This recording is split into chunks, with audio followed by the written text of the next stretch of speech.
मैं नरेंद्र दामोदर दास मोदी देश के गरीब और पात्र नागरिकों के नाम ये संकल्प लेता हूं, प्रधानमंत्री आवास योजना की पहली किस्त इसी महीने सीधे उनके खातों में एक बटन दबाकर जारी करूंगा। ये वादा नहीं, ये मेरी जिम्मेदारी है। दोस्तों, पीएम आवास योजना को लेकर आज सबसे बड़ा सवाल यही है कि पहली किस्त इसी महीने आने वाली है। ये बात अब लगभग साफ हो चुकी है, लेकिन असली सवाल ये है कि वह पैसा किस तारीख को रिलीज की प्रक्रिया में जाएगा, क्योंकि तारीख वही चीज है जो तय करती है कि आपका नाम पहले चरण में आएगा या बाद के चरण। पीएम आवास योजना की पहली किस्त एक बटन दबाते ही सबके लिए रिलीज नहीं होती, बल्कि यह पूरी तरह चरणों में आगे बढ़ती है और हर चरण के पीछे एक साइलेंट प्रायोरिटी सिस्टम काम करता है जो सार्वजनिक रूप से बहुत कम बताया जाता है। और यही वह सिस्टम है जो तय करता है कि किस गांव, किस वार्ड, किस ब्लॉक के नाम पहले एक्टिव होते हैं और किसके बाद में। इसलिए अगर आपको लगता है कि पैसा सिर्फ एक तारीख को आएगा और सबके लिए एक जैसा होगा, तो ये आधा सच है।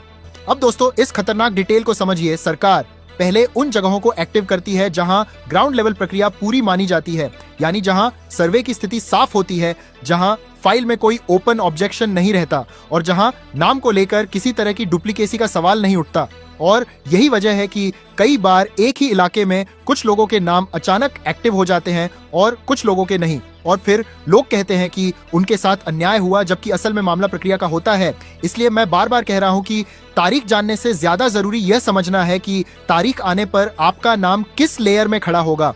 पीएम आवास योजना में पहली किस्त का मूवमेंट हमेशा साइलेंट टेस्ट ट्रांसफर से शुरू होता है, यानी शुरुआत में सीमित संख्या में नामों को आगे बढ़ाया जाता है ताकि सिस्टम की स्पीड और क्लियरेंस चेक की जा सके।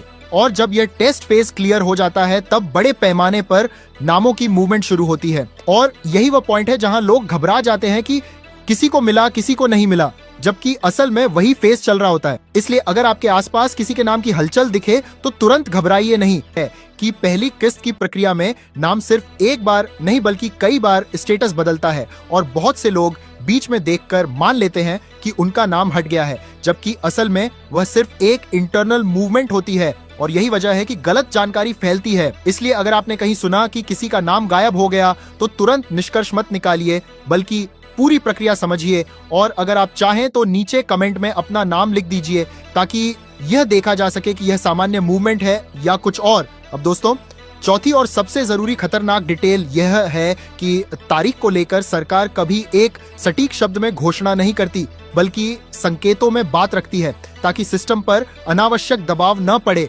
और यही वजह है कि लोग कहते हैं कि तारीख छुपाई जा रही है, जबकि असल में तारीख को चरणों में लागू किया जाता है। और इसी कारण हम आपको आज तारीख सीधे नहीं बल्कि प्रक्रिया के अंत में बताएंगे ताकि आप उसे सही संदर्भ में समझ सकें। अब दोस्तों, पांचवी खतरनाक डिटेल यह है कि पीएम आवास योजना में पहली किस्त का फोकस सिर्फ नए नामों पर नहीं बल्कि उन नामों पर भी होता है जो पहले किसी वजह से होल्ड में चले गए थे, और जैसे ही नया साइकिल शुरू होता है वे नाम अचानक एक्टिव दिखने लगते हैं।